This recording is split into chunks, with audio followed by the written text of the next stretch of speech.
Hey guys, welcome to another Naruto CCG Deck Profile. Today I'll be profiling a deck that is very near and dear to my heart. It is the first deck that I started creating after I really got back into the game in more recent years, and I've been working on it on and off for quite a while. It is a rush deck, which is one of the standard archetypes for a dog deck, and when it gets moving, it actually starts going pretty hard, pretty fast. As always, I am using the Untap rogue list as well as the Great Ninja Tournament Discord tournament rogue list. There are a few minor variations with them, but I will keep you updated on what they may be if they end up being an issue whatsoever.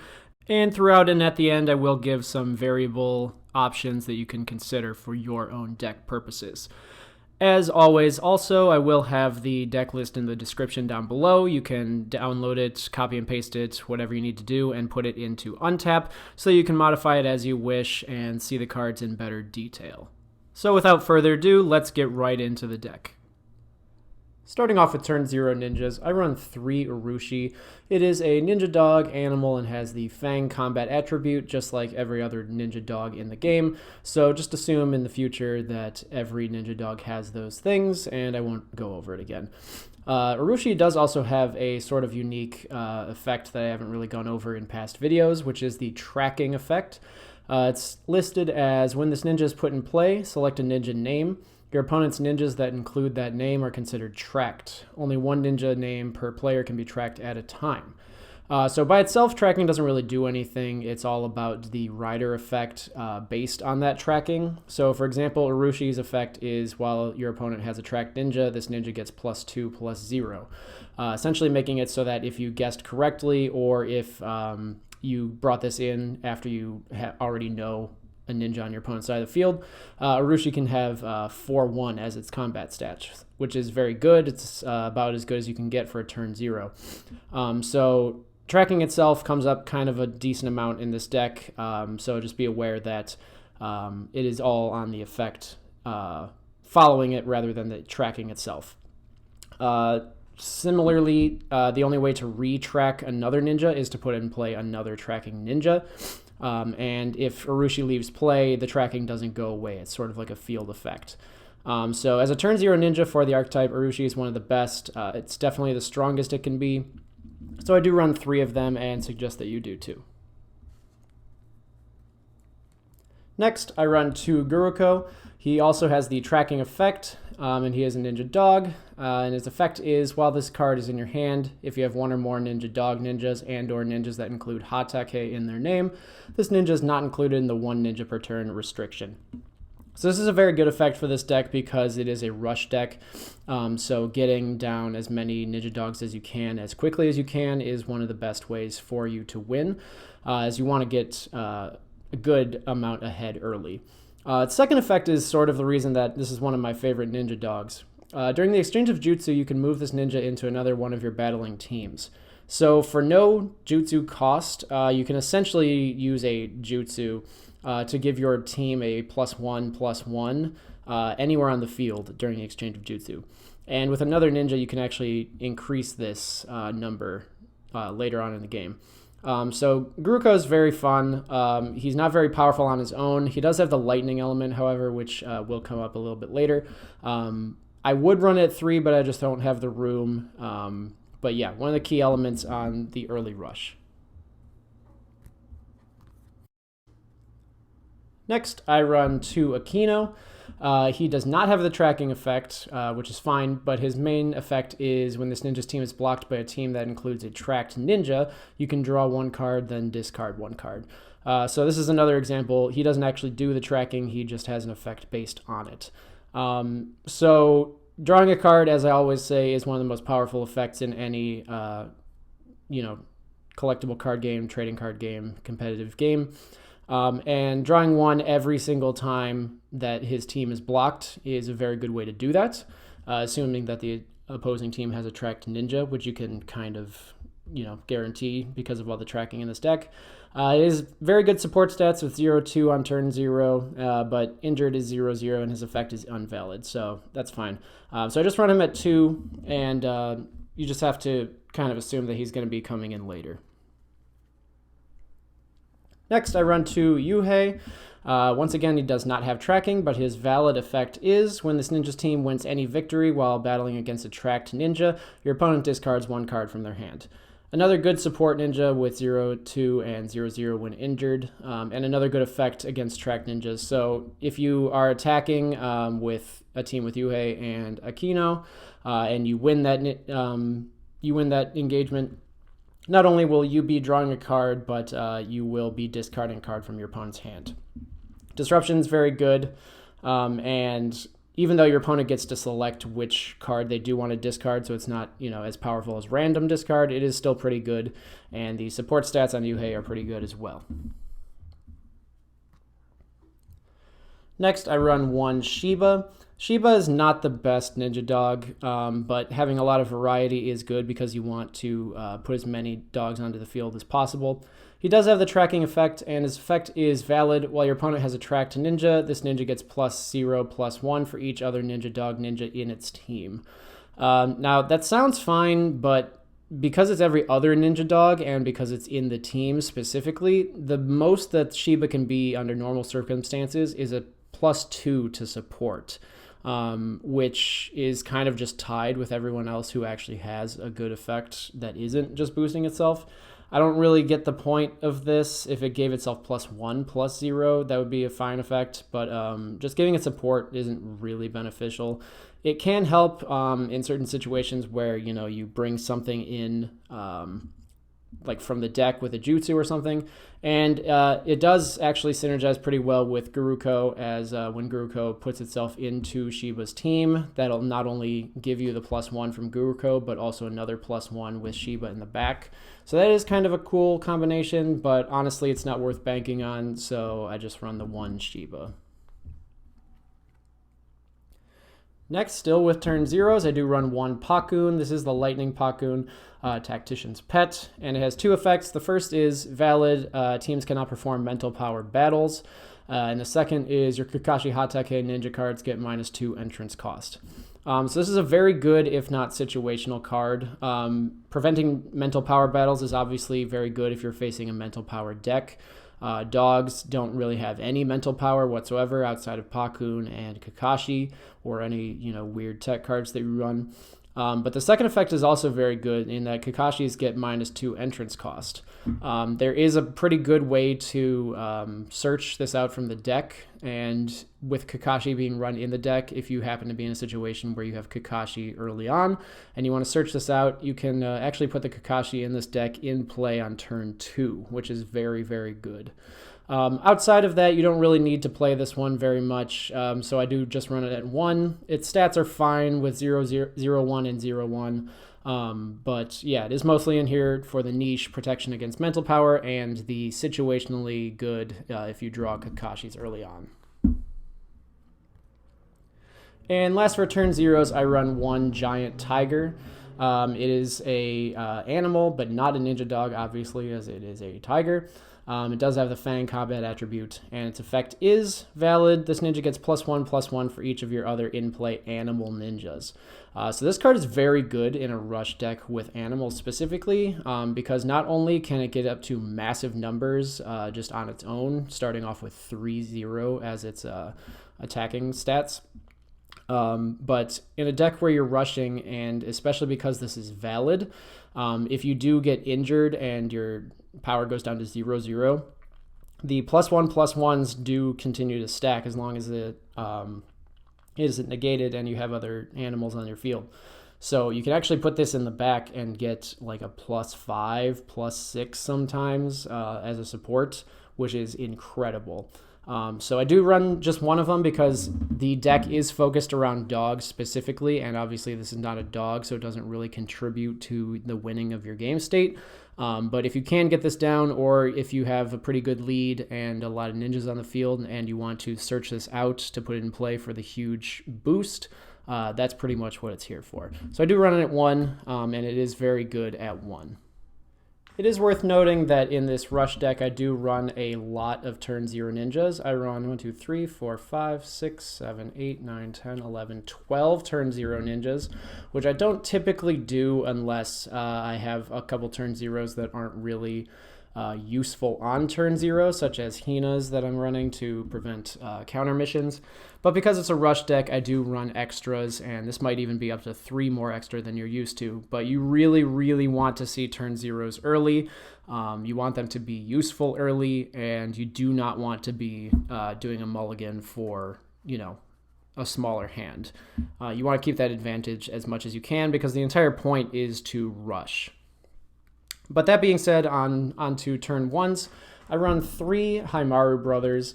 It is a valid effect that is this ninja card can be put in play or moved into a village or battlefield, even if that player already has 1 or more ninjas with the same name in play. It is essentially the written out version of non-unique before they coined non-unique as the effect. It's a ninja dog. We're back onto dogs after tiger. And its main effect here is valid. This ninja gets +1/+1 for each other Haimaru Brothers ninja in this ninja's team. So essentially, with all 3 of these in play, each one is going to be 4/4, so you'll have a team of 12 at the end, which is pretty good. It's not exactly the best because that is its only effect. In the very end, once you have all 3, it's essentially effectless. Just having big stats, and you do want to run it at 3 because it gets the most value out of itself at 3, which might stack your deck a little negatively, but I do find them worth it. If you draw into one of them and you don't really have anything else to play, it's a good one to put in play because you can easily search out the other 2 and kind of artificially boost it after the fact. Otherwise, you don't really want to play to this, specifically getting them out because your other dogs have better effects and having big stats isn't really all that worth it. But I do run it at 3 because if you're not going to run it at 3, you might as well run it at 0. Next, I run 2 Big Bark Bull. It is a dog and it has the tracking effect once again. And it has a non-valid effect. When your opponent's tracked ninja is sent out to attack, you can put a ninja dog ninja card from your hand or chakra area into this ninja's team in any position. So this is another way that you want to stack your field and rush early on. Selecting any ninja as a track target can kind of work in 2 different kind of facets for you. The first being, obviously, if you're selecting a ninja that your opponent really wants to send out, like they have a Naruto or maybe a Sasuke or something early on, Rock Lee that flips to double its stats, you can pretty much guarantee that they're going to be want to sending that out a lot. So you can hopefully get a ninja per turn from their turn to be put in play on your field, which is very, very good. That's essentially the rush aspect of this deck. But secondly, it might actually dissuade your opponent from attacking with that ninja. So once again, if you do track their most important ninja that they want to send out very often, you might just prevent them from attacking in general, which isn't going to be like boosting the numbers that you have, but will be saving you in resources later on. So no matter what, you kind of want to track their best ninja because that's kind of all of the effects that are going to be stacking up on it. So Big Bark Bull is very good. 4/0 as a turn 1 is pretty good, and no support, obviously. But I do run it at 2. I run most of my dogs at 2 because it's so easy to search out other dogs. But this is a very important one, so I could understand running it at 3 if you wanted to. Big Bark Bull also does kind of synergize well with any of the ninjas that can put cards into your chakra from your deck.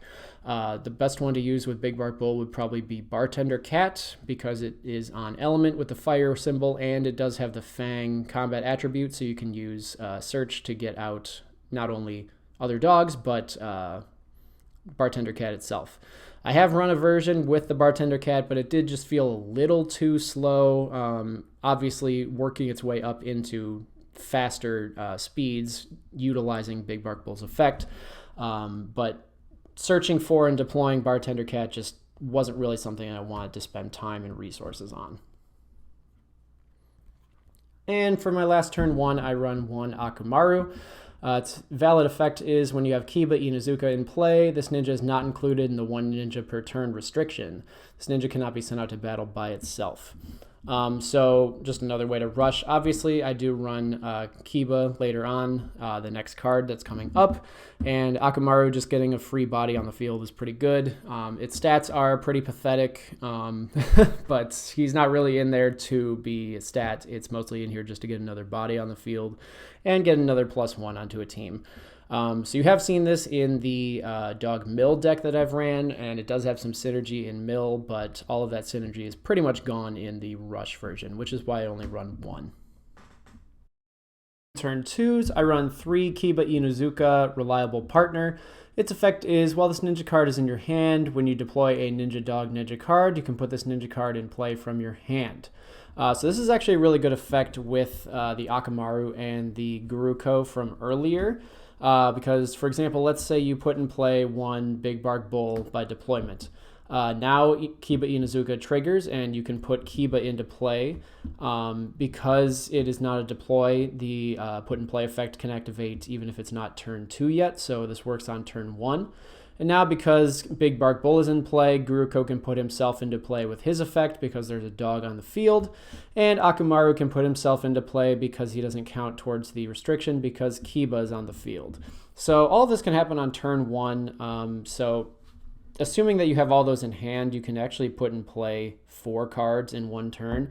And it sounds like it's kind of a long shot, but it's actually really not, and especially not with each individual piece working. Kiba works as long as there's any dog being deployed, which is hopefully every turn. Akamaru works every time Kiba's on the field, and Guruko works with any dog on the field, which is hopefully all the time. So really it's just the Akamaru restriction, which isn't even the biggest part and the most important detail of this. But the second effect is the most important effect here. When this ninja is sent out to battle in the same team with 1 or more other animal ninjas with no growth coins, place 1 growth coin on one of them.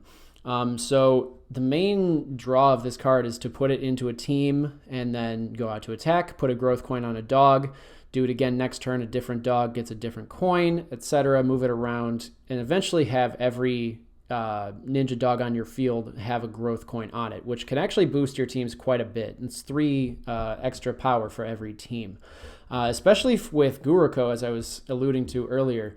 When Guruko has a growth coin on him, he's a +2/+2, which means his ability to put himself into another team is essentially a free +2 jutsu. Like, that's worth at least 1 chakra in most situations. And it's just very beneficial to be able to pump your numbers like that. A good strategy with Guruko being that you can send it out to attack by itself. So you send out 2 teams with actual, dogs that you want, and then Guruko out by itself, so that they have to dedicate to blocking this 3rd ninja, and then you can just put it into play on a different team to boost that team's numbers. So essentially you force them to split apart their resources for defending while you boost your resources for attacking. It's pretty good.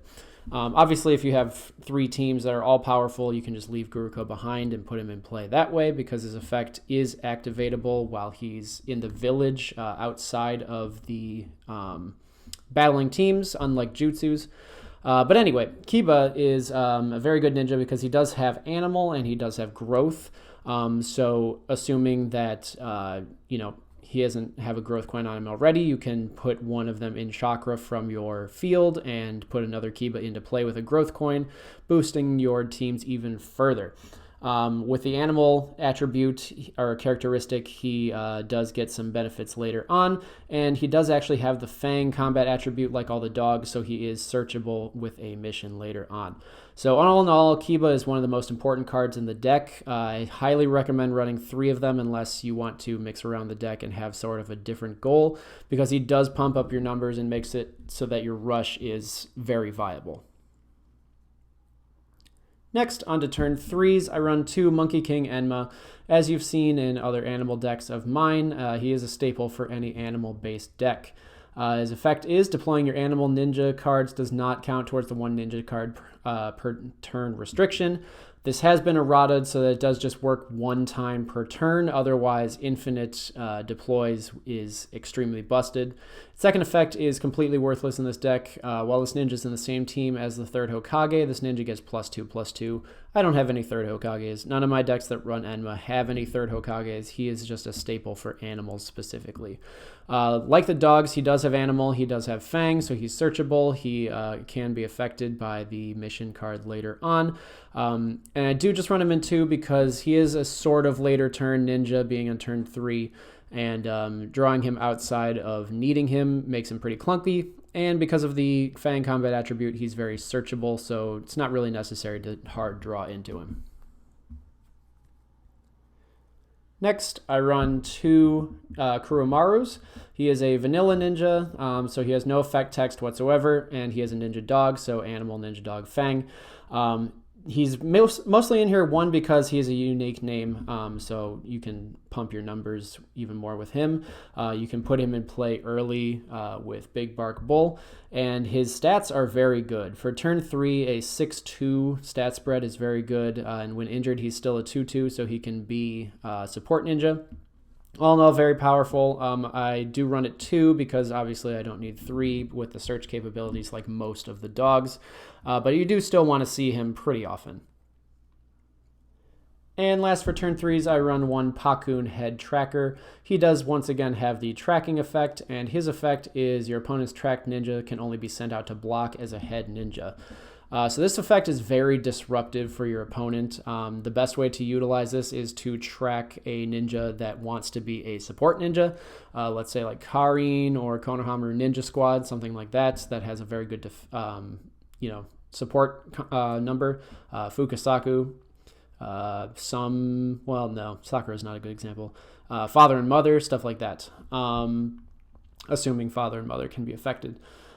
Forcing them to put those ninjas in the head ninja position and not only negating their support stat, which is usually the stat that they're going to want to be contributing, but also making it so that they are going to be the ones in danger of being injured in the case of a non-outstanding victory. So Pakkun's very strong. There's a reason he's a turn 3 in this deck. He does have a 2 mental power, which is pretty good, assuming that you're going against mental power and not using the Pakkun that prevents mental power battles. But once again, he has all the dog characteristics, and he has 3 support, which is very, very good. I think it's one of the best supports in this deck. So he is very strong. He does have the lightning symbol, which is important.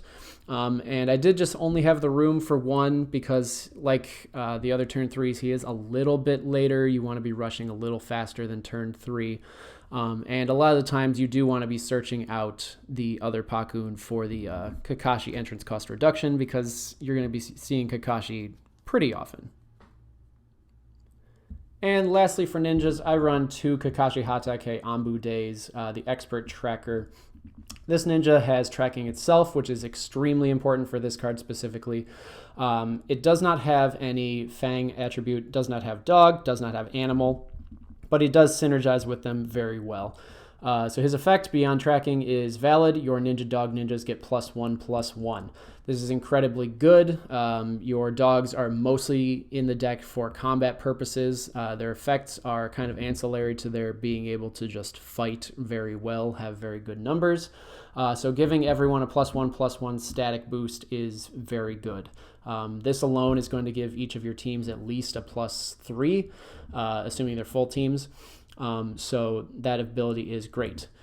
Secondly, and more importantly, the second effect is while you have 4 or more ninja dog ninjas, your opponent's tracked ninja cannot be sent out to block.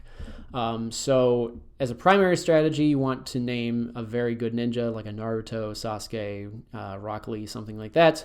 Another Kakashi your opponent has. Something that's going to be using jutsus a lot or is just going to be a very powerful number. And every time you go out to attack with your team, as long as you have 4 or more ninjas, ninja dogs specifically, that ninja just can't block whatsoever. So there's no risk of running into jutsus from them. Their number isn't going to contribute.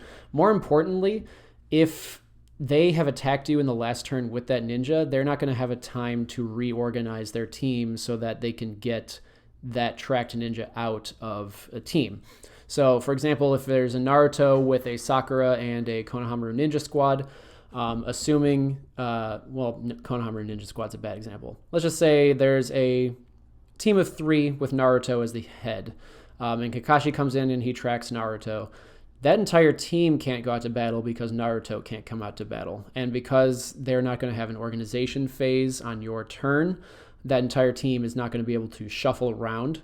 So this effect on turn 4 or even turn 2 possibly can just let you swing for an uncontested battle, which is pretty good.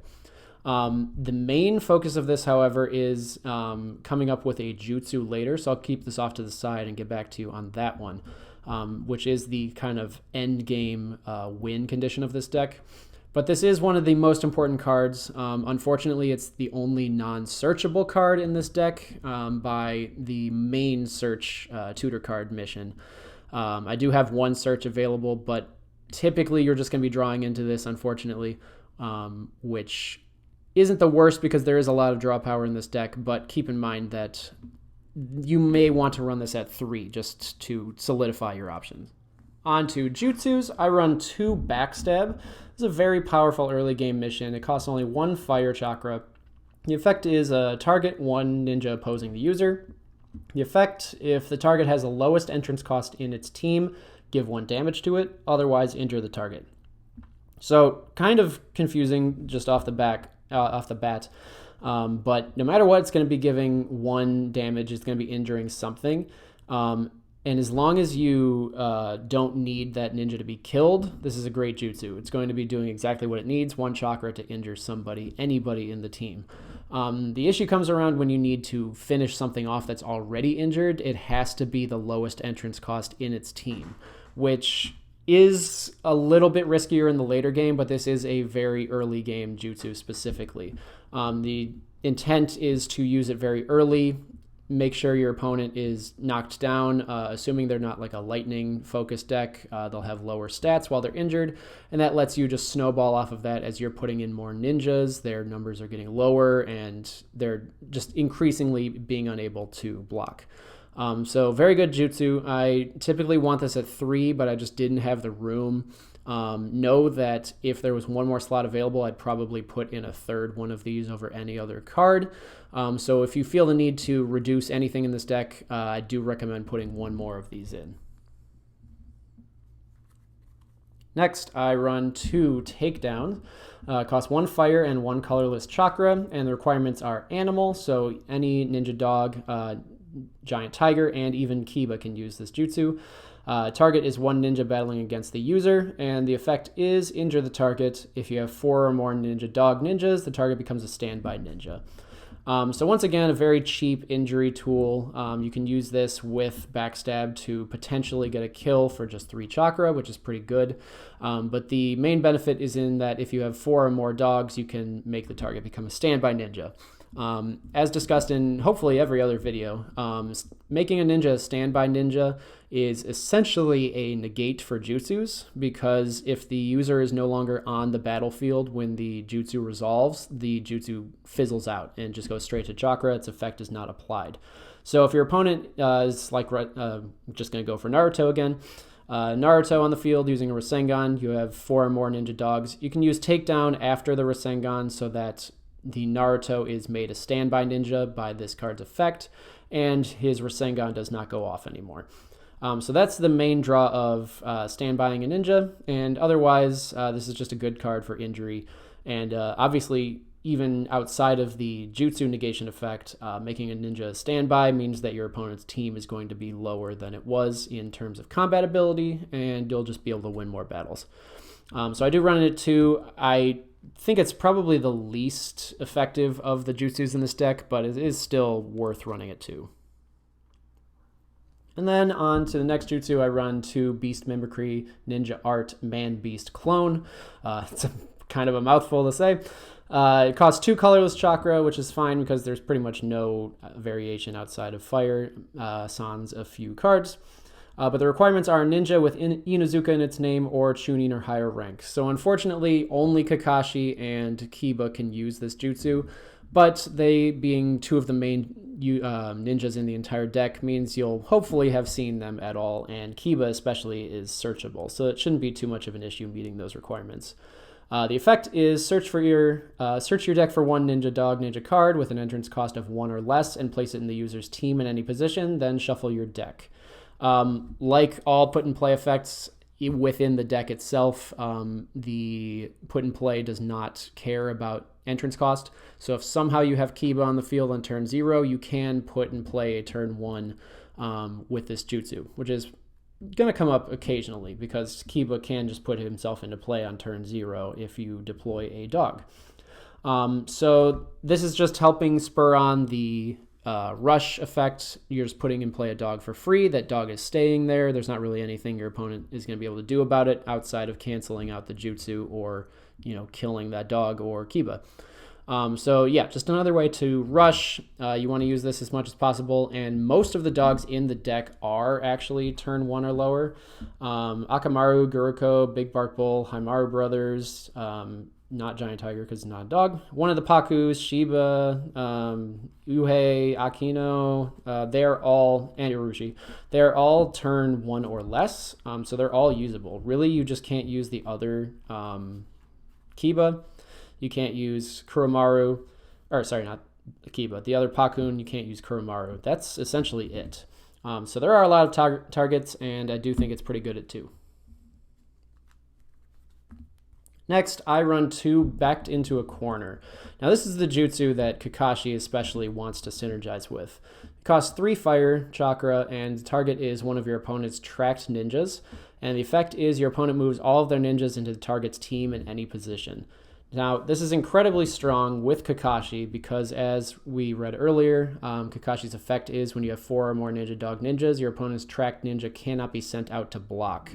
So theoretically, the end game is that you are swinging out with 3 teams of 5 or more combat power. Your opponent is blocking with three teams, assumingly, and has 1 ninja that could not go out to block because Kakashi is preventing him. Then, because you have 4 or more ninja dogs and they can't go out to block, you are using backed into a corner to essentially throw every single ninja that's blocking you into standby. They're just going into the team of the ninja that couldn't go out to battle, so now they are no longer in the battle and you're winning hopefully 6 battle rewards. So that's the main end game situation. It's kind of a global Fear by Genjutsu, and you could even use it in a more offensive manner if you have, a really strong team and they don't have that many ninjas. You could pull even standby ninjas into a track ninjas team on the field, like if Pakkun is tracking them and they have to be a head ninja, or if they're just a tracked head ninja or back ninja, whatever, in the battle. So there are a lot of applications for this. I just typically use it as the end game, push everything away, make it so that they can't block anymore. Another niche application I'm kind of just thinking about right now is if your opponent is using a jutsu that is targeting a ninja opposing the user and they've already selected their target, pushing them into another team means their jutsu is going to fizzle because the target is no longer valid as a target anymore.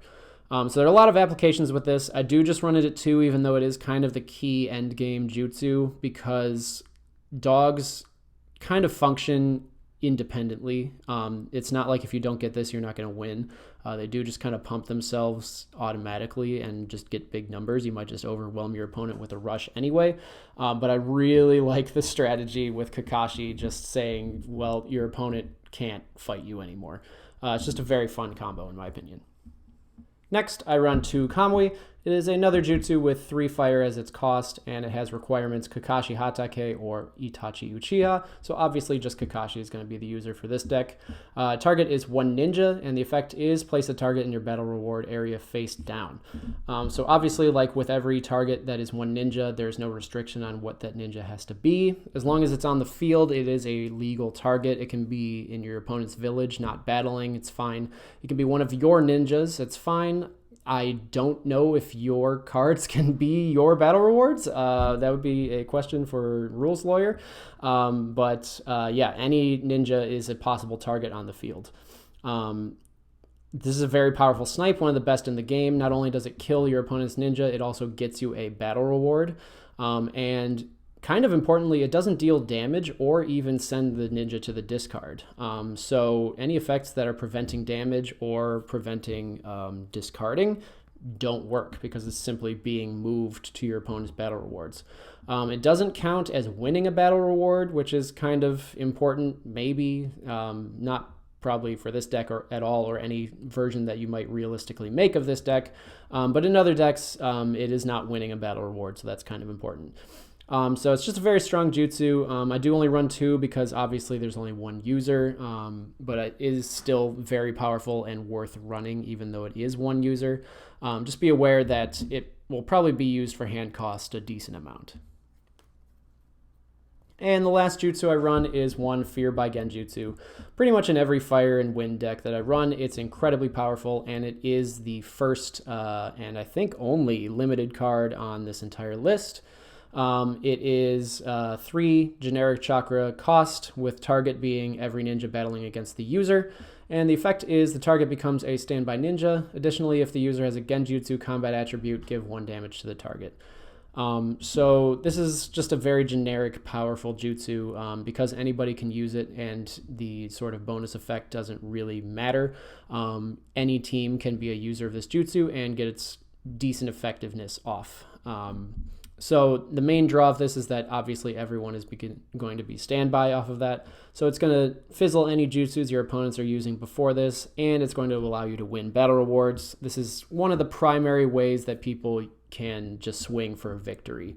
If your opponent can't stop this and they have 8 or more battle rewards having been won against them, this jutsu just ends the game. Your opponent can't block anymore. Kind of a niche application, but if your opponent is having all of their ninjas shuffled against Kakashi by backed into a corner somehow, or I guess not even against Kakashi, but Kakashi is making it so that what am I talking about? Kakashi doesn't need to be here. But if anything is tracked and you're using backed into a corner to push it into that tracked ninja's team, and that ninja is still on the battlefield, oh, that's what it was. Amusingly, if they're all pushed into Kakashi's team, Kakashi can use Fear by Genjutsu, push all of them into standby. Could be, 100 ninjas. It doesn't really matter. And then because he has the Genjutsu combat attribute, he will be giving a damage to them. So he could deal like 12 damage with this jutsu. Just having a combo of backed into a corner plus Fear by Genjutsu into Kakashi's team. It's kind of a weird strategy. I doubt it'll ever realistically come up very often. But it is kind of funny to just theory craft. But it is at 1. It should be at 1. It's on both lists. And it's one of the most powerful jutsus in the game. It might even be the most powerful jutsu in the game, in my opinion. On to missions. I run 3, the Inuzuka Clan. This is one of the best missions in the game for animals specifically, so dogs, tailed beasts, toads, stuff like that. Well, actually, I don't think toads are animals. But anyway, Inuzuka Clan is a permanent turn 1 hand cost fire mission. And the effect is your ninjas with Inuzuka in their name get +1/+1. So once again, just another buff for your teams. Kiba is one of your main ninjas in the game, so hopefully that buff is going to come in handy very often, especially with the growth coins he's going to be placing. More importantly, the second effect is when any of your animal ninjas would be discarded, move it to your hand instead. So with this mission on the field, essentially every ninja in the entire deck, minus Kakashi, is free to swing wildly. Assuming they don't get moved to chakra by like Eyes of the Snake Sasuke or some jutsu, or they're not like moved into the battle rewards area. If they are killed in the exchange of jutsu or the showdown, they're going to go back to your hand and you can just deploy them again next turn. So really the only way for your opponent to stop you from rushing is to kill you faster than you can put these back into play. So Inuzuka Clan is extremely powerful. You want to see it every single game. That's why you run it at 3. Next, I run 3 Patriarch in a deck that is entirely 1 combat attribute except for Kakashi. This is better than Makeout Tactics, which is one of the best tutors in the entire game. And it's a turn 1, 1 hand cost fire mission. And its effect is target one of your ninjas. Effect, search your deck for one ninja that shares a combat attribute with the target, reveal it, then move it to your hand, and then shuffle your deck. So with every ninja in the entire deck, once again minus Kakashi, having the Fang combat attribute, any single ninja in the deck minus Kakashi is searchable by this mission. So having 3 of them means that you really don't need to run 3 of any animal with Fang in this deck, unless you really absolutely need to see them, like Kiba. So, you know, you can put in play Guruko turn 0, Patriarch, search out Kiba, and as long as another ninja is being deployed next turn, Kiba can be put into play. Same with Akamaru, same with a Pakkun if you have Kakashi in your hand and you want to put him in play turn 2. This is just one of the best tutors in this type of deck, as it can search out pretty much anything you need with no restrictions. Next, I run 2 Pad. This is a lightning mission, which can get a little bit awkward because there isn't a whole lot of lightning chakra in this deck, but there is enough. You know, Guruko's have it, the Pakkun has it, there's the other lightning symbols that I'm just blanking on right now. But there are probably 5 to 8 maybe lightning symbols in this deck, including the other copies of this mission. So don't really worry about the lightning, it'll be fine. The effect is draw the same number of cards as the number of all in-play Ninja Dog ninjas. So kind of an oldly worded effect. It's kind of awkward. That does mean that if your opponent is running Ninja Dogs, you do get to draw for their Ninja Dogs, which is kind of funny. They might be running a Pakkun just like you are to either reduce Kakashi or prevent mental power battles, which means you get to draw one more. Cool. If they're running Mill, even if they're doing like an Uchiha Mill, which I don't recommend, they're going to have Pakkun, you get to draw one more. Neat. So this mission's in here just to draw a lot, because you're rushing, especially with Big Bark Bull. Hopefully you're going to draw like at least 3, potentially up to 5 cards with this, which is an extremely good amount of draw for a turn 1 mission. Typically turn 2 missions are drawing 2 to 3 cards. So if you can draw anything more than like 1 off of this, you're probably getting your value if you're using it that early. Next, I run 2 Animal Contract. Once again, a lightning symbol, so that's helpful, but it does also have the fire symbol, so you can use this as cost for pad if you need to, but you don't have to worry about its own cost. It's a permanent 4 mission, turn 2, entrance cost, 1 hand cost. And the effect is when this mission card is put in play, select one of the following: Ninja Toad, Ninja Dog, Tailed Beast Form, or Snake. Obviously, you will be selecting Ninja Dog. The effect is when a ninja with a selected when a ninja with a selected characteristic is put in play, there you go, I can read, draw 1 card. This effect cannot be duplicated. So essentially, hopefully, for 4 turns, you will be drawing every single time you put a dog into play. Very specifically, put into play, not deployed. So because your goal is to rush, every time Big Bark Bull goes off, you can draw a card. Every time Guruko is put into play, which I guess is a deploy, you get to draw a card. Every time Kiba uses Man Beast Clone, you get to draw a card. You can hopefully draw at least 4 times off of this, possibly 6 times, maybe 8 times. I don't know. It kind of depends on how crazy you get to go. But it is worth running 2. There are situations kind of in the late game where you've kind of already set up your board, and so this doesn't really give you much extra to work with because you've kind of already done all of your put in plays, and you know you have to rely on drawing more dogs and dogs dying, and it's just not really feasible in the late game. So I do only run 2 because 3 feels kind of clunky, but this is an extremely good draw potential for a dog deck. And lastly, I run 1 long-awaited Reinforcements. Turn 2 with 1 hand cost and Earth and Fire, which doesn't really come up. It's mostly just going to be just Fire. The effect is search for 1 ninja card in your deck, show it to your opponent, and place it in your hand. Then shuffle your deck. At the end of the turn, if you didn't put in play a ninja card with the same name as the ninja card that you searched for, discard all the cards in your hand. The negative is pretty much worthless. It's never going to come up. Why would you search a ninja that you don't need on that exact moment? This is mostly in here to search out Kakashi.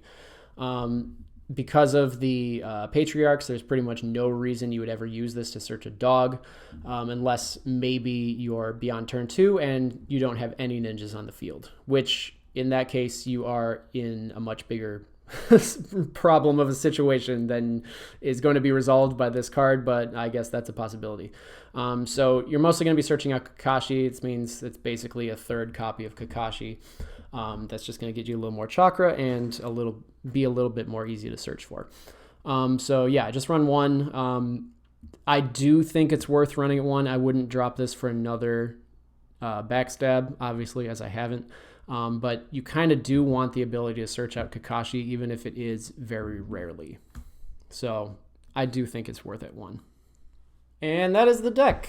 It's one of my favorites, not really because I think it's very good or, extremely meta, but it does keep up. I think the rush aspect makes it very difficult to deal with unless your opponent has a way to deal with, and then it's very easy to deal with. There are effects that just make it so you can't put in play outside of deployment, which kind of immediately kill the potential. But I really like the Kakashi aspect. Like all of my decks, I don't really like just a straightforward, put in play a ninja, play a good jutsu, kill your opponents, swing, they can't defend, and now eventually you whittle them down and win. I like having some sort of decisive, specific strategy in mind. And I really like the rush aspect and especially the Kakashi endgame aspect. So yeah, this is one of my favorites and one of the first ones I've been toying with since I got back into the game, like I said. And because of that fact, I've come up with a couple of things that I tried out earlier and I just didn't think felt right in the circumstances with this deck. The first being Bartender Cat, as I mentioned in the video itself. I used this to move dogs into the chakra area so that I could put them in play with Big Bark Bull. And like I said, it just felt like it was too slow. Not putting in play a dog every turn felt bad. Bartender Cat felt like it was taking up too much space in the deck that I wanted to fill with other uniquely named dogs. So I kind of scrapped that one a little bit early on. The second was a little more difficult to take out. It is Kakashi Anbu Days, which is confusing because this one is Kakashi Anbu Days in parentheses in the name. This one is Kakashi, but the Anbu Days is the effect name. Very hard to, differentiate when you're searching for it online or something. But its effect is when this ninja is put in play, you can select up to 2 Ninja Dog Ninja cards from your chakra area and or discard pile and put them in play. When this ninja is sent out to battle, this ninja gets +1/+1 for each of your Ninja Dog Ninjas during this turn. So it's kind of the opposite effect of this Anbu Days, where it buffs itself for your dogs instead of buffing your dogs, which is good in a different sort of way. But the main effect is to put in play 2 of your dogs from your chakra area or discard pile. So if they've died from battle or you've moved them there yourself with Bartender Cat, this is a very good way to put them in play quickly. I just feel that this is sort of suited to a combo that is in a different brand of dog rush deck, which I'll get into in a second. I did run just one of these in conjunction with these 2, but I felt like this Kakashi just wasn't worth putting in play if you had this Kakashi, which meant that I was really only using this one when I didn't see the other Kakashi, so why even have this one in the deck when I could just add in resources to get the other Kakashi instead? Or even just put a third one of these in the deck. So I kind of scrapped this one at the same time as Bartender Cat. Next, there is Makeout Paradise, and obviously Makeout Tactics could go along with this. Makeout Paradise specifically because its effect is search your deck for up to 2 ninja cards with an entrance cost of 1 or less, reveal them, then move them to your hand, then shuffle your deck afterwards. So the ability to search out 2 is obviously twice as good as the ability to search out 1. And like I was saying with Beast Mimicry, most of your dogs are turn 1 or less. So this let you search out 2 of your ninja dogs, which is 2 of most of your deck, which is kind of a crazy ability to do with one mission, especially on turn 2. The problem with it just became that they're so easy to search out anyway that you don't really need to search out 2 of them, and there isn't really much of a combo that you want with 2 of them specifically, Like, I use Makeout Paradise in my Dog Mill deck, which I think I've referenced 3 times already. And it's better for that because you can search out a Kiba and another Kiba so that you can growth over one. You can search out Pakkun and Kiba. You can search out Akamaru and Kiba so that you can put in play the Akamaru on the same turn that you put in play the Kiba. So it's just better for that type of deck. If Kiba was turn 1 instead of turn 2, this would absolutely be in it for sure. Every turn you could just search out Kiba and a dog, put in play that dog, put in play that Kiba. But it's not, so I took out the Makeout Paradise. Last, there is the Scouting Party angle. This is sort of a different flavor of deck, I think. And I think it works very well with the Kakashi and the Bartender Cat sort of pump route with Big Bark Bull, because Scouting Party's effect is teams with Ninja Dog ninjas don't count towards the 3 teams sent out to attack restriction during this turn. Ninjas cannot receive any damage due to the showdown during this turn. So the end game for a Scouting Party based Ninja Dog deck is to flood your field with Ninja Dogs, split them all into teams of 1, attack with 15 teams of 1 or whatever. Obviously your opponent can only block 3 of them, and then you win with the excess. And even if you don't win with the excess, your teams aren't going to receive any damage due to the showdown, so the only downside is if you get jutsued. And even in that situation, you probably have the Inuzuka Clan anyway to get them back after that. So Scouting Party is incredibly good. I'm not here to say that Scouting Party is bad or doesn't deserve to be in this deck. I'm here saying that Scouting Party is sort of its own deck in itself, and I think just as good. For Scouting Party, I would honestly probably swap out these Kakashis for 2 of the Anbu Days Kakashis so that you could put in play 2 of your dogs and then swing out with a lot with Scouting Party. Because notice specifically that it's Ninja Dogs don't count towards the 3 teams to attack, not that Ninja Dogs can attack for free. So, Kakashi still counts towards your one team per turn, or 3 teams going out to attack per turn, but the other dogs don't, so it doesn't really affect the outcome, even if your Kakashi's going out not being a dog. So yeah, I just think that's a different flavor of deck, and one worth building towards specifically, as opposed to just throwing this in here because it's generically good. It's very similar to Medical Ninjas in the Medical Ninja deck, in that you can just throw it in and it'll be useful. You will be able to swing out and win in that instance. But unlike Medical Ninjas, you don't really want your dogs to be going out alone. They kind of want to be in teams. They kind of want to do their own buffing thing, especially in this deck. So I didn't think it was worth having 3 of these or any of them in there. Because if you're going to run 1, you might as well run 3 and just have it be your end game. So that's kind of all the extra options. Outside of just, good fire jutsus and other good animal jutsus, I don't think there's a lot of variation, except, of course, obviously going into a Scouting Party specific deck. But yeah, this is the version that I've chosen to run with. I think it's my favorite out of the 3 dog versions, being Rush, Scouting Party Rush, and Mill. But that's just my biased opinion. Leave your biased opinion down in the comment section down below. Leave your objective opinion down in the comment section down below. Like and subscribe to the video and to my channel if you want to see more. I try to do deck profiles every 2 weeks, even though this one came out kind of a lot later because I was waiting to get stuff in the mail.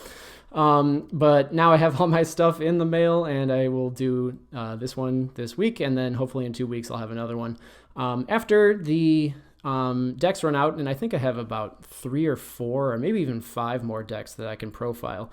I think I'm going to be going into deck concept videos, which are decks that I have not really tested and I'm still kind of theory crafting on, to just kind of give insight into how I build my decks, some cool strategies that I haven't really worked out yet. Maybe you guys could help me out in thinking of new ways to implement those strategies, something like that. And even though I've said this a bunch of times, I do want to do more sort of tier list videos. I think I've nailed down that the next one I want to do is like a tier list of the restricted cards, kind of just what is the best card in the restricted list. Obviously, they're all good cards, but I'm not going to rate like every jutsu in the game or whatever.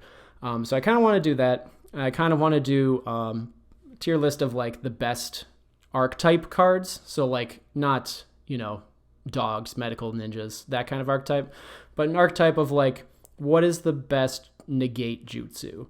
What is the best put in play effect? What is the best, I don't know, standby jutsu? What's the best draw mission? Stuff like that. So yeah, subscribe if you want to see any of that, and I will see you next time. Bye.